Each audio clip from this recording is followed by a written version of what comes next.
Okay, so now let's look at the impedance phasor.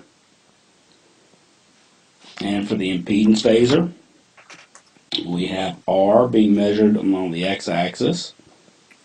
We have our x sub c being measured on the j-axis. And we have Z as our resultant phasor with our angle. So for this, we will use a very similar triangle to the voltage one with just different measurements that we're going to calculate. And again, don't forget x sub c is always negative and theta is always negative in this impedance phasor. We do have a formula we need to use when we have to find x sub c. So this formula is 1 over 2 pi fc.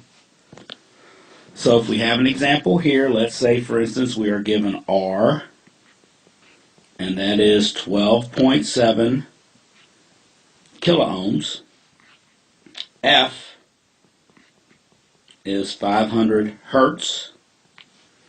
And then C is 20 nanofarads. So what you've got to remember is you've got your prefixes. You've got K here, you've got N here. So you have to use them in some of your calculations. So let's look at how we arrive at our answer for x sub c, because at this point, in order to solve this triangle, I only know one measurement, R. So let's move on and let's find x sub c.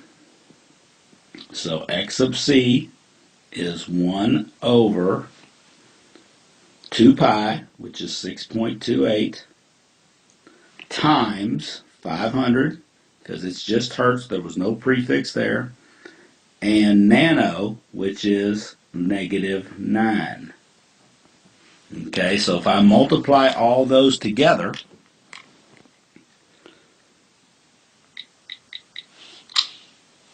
I'm going to get x sub c is 1 over 0.000628.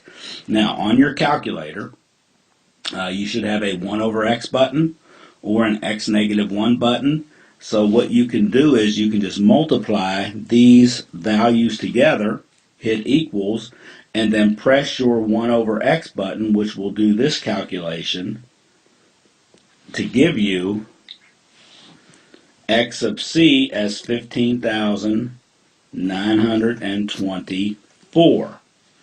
Okay, here's where you have to be careful. R is measured in kiloohms. So what I need to do is I need to convert this value here to kiloohms. So I move the decimal 3 places to the left.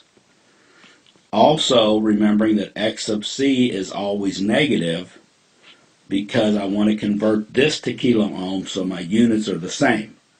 So what I now have for my triangle is I have my R being 12.7 kiloohms, my x sub c being negative 15.9 kiloohms, and let me erase that, give me some more room here, negative 15.9 kiloohms.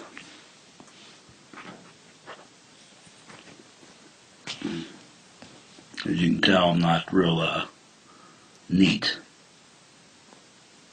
Okay, and now I have still left to find theta and z. So now once we've found our two measures, we can go back and use our trigonometry. And since I have my opposite side being x sub c and my adjacent side being r, I can do my opposite over adjacent.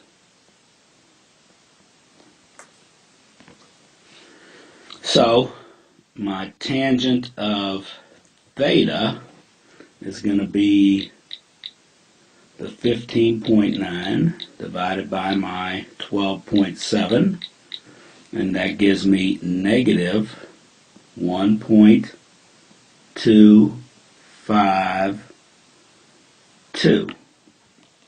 So theta is tan inverse of negative 1.252,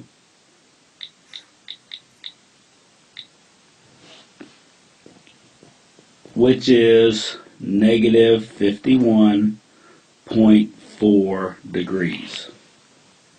Okay, so now you have your theta.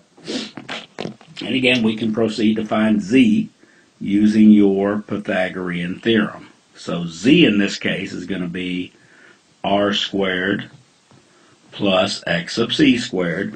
And doing like I did in other examples, even though x sub c is negative, I know when I square it, it's going to become positive.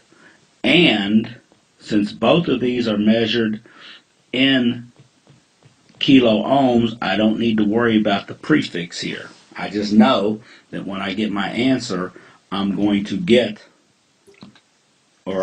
use the kilo ohms.